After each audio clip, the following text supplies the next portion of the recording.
മാന്യമഹാജനങ്ങളെ, പ്രിയ സുഹൃത്തുക്കളെ, സഹോദരി സഹോദരന്മാർ, അപ്പോൾ ഇന്നിങ്ങനെ ഒരു വീഡിയോ ഇടാൻ കാരണം, 1-2 ദിവസമായിട്ട് നമ്മുടെ രാഹുൽ ഗാന്ധിയുടെ ചില പ്രഖ്യാപനങ്ങളെന്നൊന്നും പറയാൻ പറ്റില്ല, ആരോപണങ്ങൾ സത്യവുമായിട്ട് എന്തെങ്കിലും ബന്ധമുണ്ടോ എന്ന് കേരളത്തിലെ ജനങ്ങൾ തീരുമാനിക്കട്ടെ. പുള്ളി ഒരു കാര്യം പറഞ്ഞു, ഇപ്പോൾ കേരളത്തിൽ UDF-ഉം CJP-യും തമ്മിലാണ് മത്സരമെന്ന് പറഞ്ഞു. CJP എന്ന് പറഞ്ഞ് പുള്ളി ഉദ്ദേശിച്ചത് കോൺഗ്രസ് ജനതാ പാർട്ടി, അതായത് കോൺഗ്രസും ജനതാ പാർട്ടി എന്ന് പറഞ്ഞതാണെങ്കിൽ ഒരു പരിധിവരെയും അത് ശരിയാണെങ്കിലും കുറച്ച് കുഴപ്പമുണ്ട്. മുസ്ലിം ലീഗ്, പിന്നെ പോപ്പുലർ ഫ്രണ്ട്, അങ്ങനെയുള്ള കുറേ ആൾക്കാർ അതിൻ്റെ അകത്ത് വിട്ടുപോയിട്ടുണ്ട്. കേരളത്തിലെ ജനങ്ങൾക്ക് അറിയാവുന്നത് കോളി ബി സംഖ്യമാണ്. കോൺഗ്രസ്, മുസ്ലിം ലീഗ്, BJP-യും കൂടിയുള്ള ഒരു സഖ്യം, അത് 1960 മുതലുള്ളതാണ്. അതൊക്കെ നമ്മൾ പഠിച്ചിട്ടുള്ളതാണ്. കേരളത്തിൻ്റെ ആദ്യത്തെ മുഖ്യമന്ത്രി EMS-നെതിരെയും രാജ്യത്തിൻ്റെ ആദ്യത്തെ പ്രതിപക്ഷ നേതാവ് AKജിക്കെതിരെയൊക്കെ കേരളത്തിൽ കോൺഗ്രസും മുസ്ലിം ലീഗും BJP-യും കൂടി ഒരുമിച്ച് മത്സരിച്ച കാര്യങ്ങളൊക്കെ നമുക്കറിയാം. അത് വെച്ചിട്ടായിരിക്കും പുള്ളി CJP എന്ന് പറഞ്ഞത്. അപ്പോൾ കോൺഗ്രസ് ജനതാ പാർട്ടി, പക്ഷേ മുസ്ലിം ലീഗ് പുള്ളി മറന്നു പോകാൻ പാടില്ലാത്ത ഒരു വ്യക്തിയാണ്. എന്താ കാര്യം എന്ന് പറഞ്ഞാൽ, അങ്ങേര് രാജ്യത്ത് കോൺഗ്രസിൻ്റെ കുടുംബ സ്വത്തായിട്ടുള്ള അമേത്തിയിലൊക്കെ തോറ്റിട്ടും കേരളത്തിൽ വന്ന വയനാട്ടിലെ മുസ്ലിങ്ങളുടെ വോട്ട് കൊണ്ടിട്ടാണ് ജയിച്ചത്. അയാളുടെ സഹോദരി ഇപ്പോൾ അവിടെ നിന്നാണ് വിജയിച്ചേക്കണത്. അപ്പോൾ മുസ്ലിം ലീഗിനെ അങ്ങോട്ട് ഒഴിവാക്കി കളഞ്ഞത് ശരിയായില്ല. പിന്നെ അയാൾ പറയണത് കോൺഗ്രസ് BJP സഖ്യമാണെന്ന് പറഞ്ഞു കഴിഞ്ഞിട്ടുണ്ടെങ്കിൽ ഈ 145 കോടി ജനങ്ങളിൽ ആരെങ്കിലും അത് വിശ്വസിക്കുമെന്ന് എനിക്കറിയില്ല. അഥവാ കോൺഗ്രസിൻ്റെ ബഹുമാനപ്പെട്ട രാജ്യത്തിൻ്റെ ഇന്നത്തെ പ്രതിപക്ഷ നേതാവായ രാഹുൽ ഗാന്ധിയും കോൺഗ്രസിൻ്റെ പ്രസിഡൻ്റായ മല്ലികാർജുൻ ഖാർഗെയും പിന്നെ കേരളത്തിലുള്ള തമ്മിലടി കോൺഗ്രസ് നേതാക്കളും, അതിപ്പോൾ എന്താ പറയണ, സതീശനായാലും സണ്ണി ജോസഫ് ആയാലും AC വേണുഗോപാലായാലും രമേശ് ചെന്നിത്തലയായാലും ആരെങ്കിലും ആയിക്കോട്ടെ, അങ്ങനെ വിശ്വസിക്കുമെന്ന് എനിക്ക് തോന്നണില്ല. വിശ്വസിക്കണമെങ്കിൽ അവരെ എങ്ങനെ വിശ്വസിക്കണമെന്നും കൂടി ജനങ്ങളോട് പറഞ്ഞു തരണം. കേരളത്തിൻ്റെ തൊട്ടപ്പുറത്ത് തമിഴ്നാടെന്ന് പറഞ്ഞൊരു സംസ്ഥാനമുണ്ട്. അവിടെയും കേരളത്തിൻ്റെ ഒപ്പം തന്നെയാണ് ഇലക്ഷൻ നടക്കുന്നത്. അവിടെ മത്സരിക്കണ മുന്നണി എന്ന് പറഞ്ഞു കഴിഞ്ഞിട്ടുണ്ടെങ്കിൽ DMKയുടെ നേതൃത്വത്തിലുള്ള DMKൻ്റെ കീഴിൽ കോൺഗ്രസും ഇടതുപക്ഷ പാർട്ടികളും CPI-യും CPM-ഉം എല്ലാവരും മത്സരിക്കുന്നുണ്ട്. അപ്പോൾ കമ്മ്യൂണിസ്റ്റ് പാർട്ടി കേരളത്തിലുള്ളത് BJP-യുടെ ആൾക്കാരാണെങ്കിൽ അവരാ സഖ്യത്തിൽ നിന്ന് ആദ്യം തന്നെ മാറി നിൽക്കണം. അത് ഒന്നാമത്തെ കേസ്. രണ്ടാമത്തെ കേസ് എന്ന് പറഞ്ഞു കഴിഞ്ഞിട്ടുണ്ടെങ്കിൽ, ഒരു ഇന്ത്യ മുന്നണിയുണ്ട്. ഇന്ത്യ മുന്നണിയിൽ നിന്ന് കമ്മ്യൂണിസ്റ്റ് പാർട്ടിനെ അവർ പുറത്താക്കണം, അല്ലെങ്കിൽ ഇന്ത്യ മുന്നണി പിരിച്ചുവിട്ടിട്ട് കോൺഗ്രസ് സ്വന്തമായിട്ട്, ഞങ്ങൾ രാജ്യത്തെ ഇടതുപക്ഷമായിട്ട് ഒരു ബന്ധമില്ല, അവർ കോൺഗ്രസിൻ്റെ BJP ആയിട്ട് സപ്പോർട്ട് ചെയ്യണ പാർട്ടി ആയതുകൊണ്ട് ഞങ്ങളില്ല എന്ന് പറയണം. അതൊക്കെ പറയണമെങ്കിൽ കോൺഗ്രസ്സുകാരും പ്രത്യേകിച്ച് രാഹുൽ ഗാന്ധിനെ പോലെയുള്ള ആൾക്കാരൊക്കെ പറയുമ്പോൾ ജനങ്ങൾക്ക് വിശ്വാസം ഉണ്ടാകാൻ എന്തെങ്കിലും ഒരു കാര്യം വേണ്ടേ? അപ്പുറത്ത് അവരുടെ കൂടെ ഒരുമിച്ച് കഴിഞ്ഞ പ്രാവശ്യം വെസ്റ്റ് ബംഗാളിൽ ഒരുമിച്ച് ആണ് BJP-യും ഈ കോൺഗ്രസ് പാർട്ടി, രാഹുൽ ഗാന്ധിയുടെ കോൺഗ്രസും ഇടതുപക്ഷവും കൂടി ഒരുമിച്ചാണ് മത്സരിച്ചത്. ത്രിപുരയിലും ഒരുമിച്ചാണ് മത്സരിച്ചത്.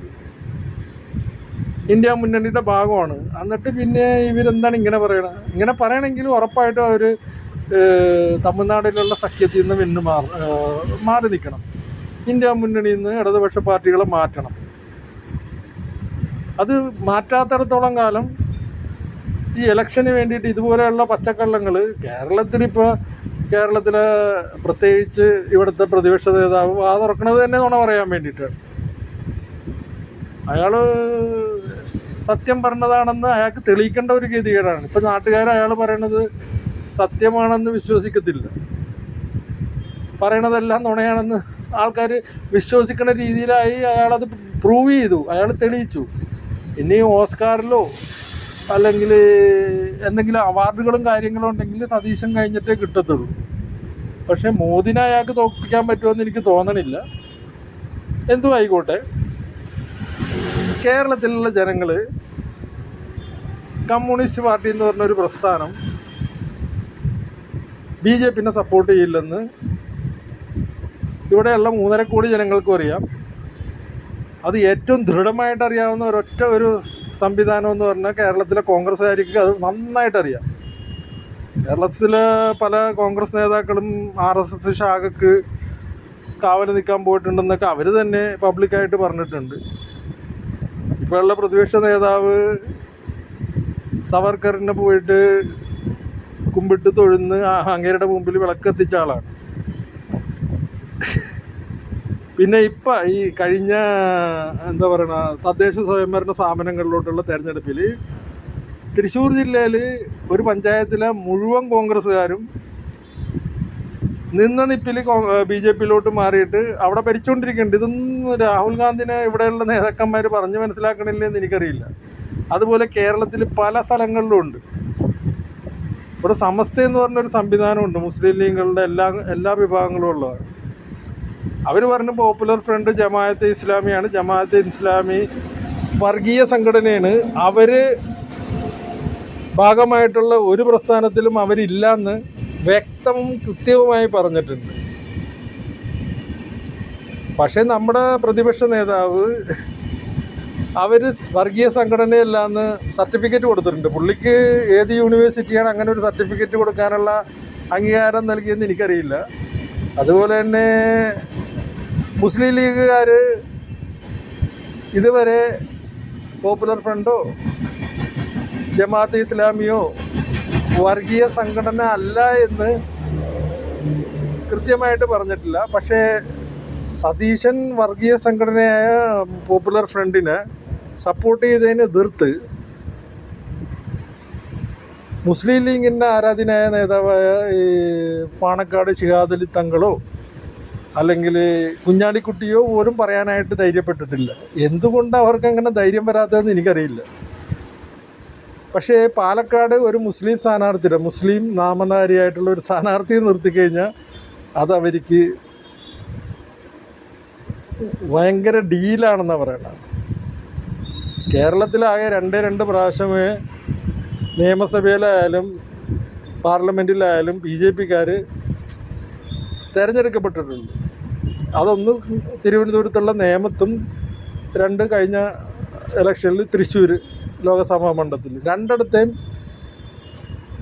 കോൺഗ്രസ് സ്ഥാനാർത്ഥിയുടെ വോട്ടുകളാണ് BJPക്ക് പോയേക്കണേന്ന് സാമാന്യ ബോധം 1-ാം ക്ലാസ്സിലെയും 2-ാം ക്ലാസ്സിലെയും കുട്ടികളെ പോലും അവിടുത്തെ വോട്ടിംഗ് പാറ്റേൺ കാണിച്ചു കൊടുത്തു കഴിഞ്ഞാൽ അവർക്ക് മനസ്സിലാവും.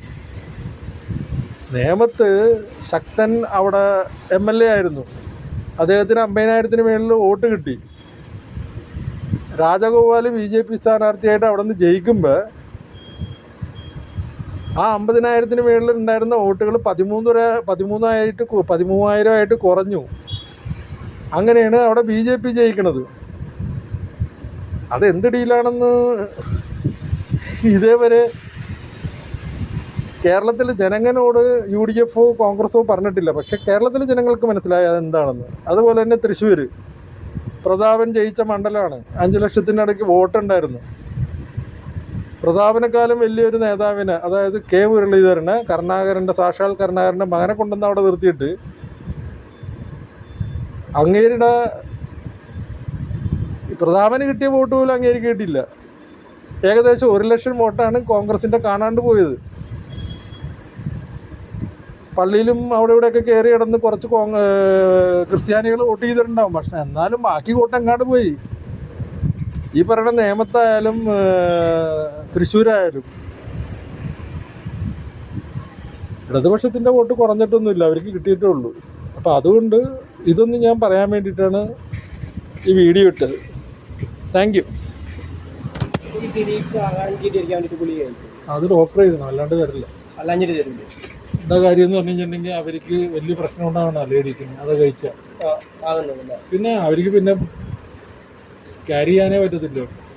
പ്രഗ്നൻസി തന്നെ പിന്നെ പാടാണ്. പ്രഗ്നൻസി വരാണ്ടിരിക്കാനാണ് ഇത് കഴിക്കണത്. അതൊരു 5-6 പ്രാവശ്യം കഴിച്ചു കഴിഞ്ഞാൽ പിന്നെ പ്രഗ്നൻ്റ് ആകത്തില്ല. അല്ല, നിങ്ങളുടെ കാര്യമല്ല ഞാൻ പറയണത്, അതിൻ്റെ സൈഡ് എഫക്റ്റ് ആണ് പറയുന്നത്.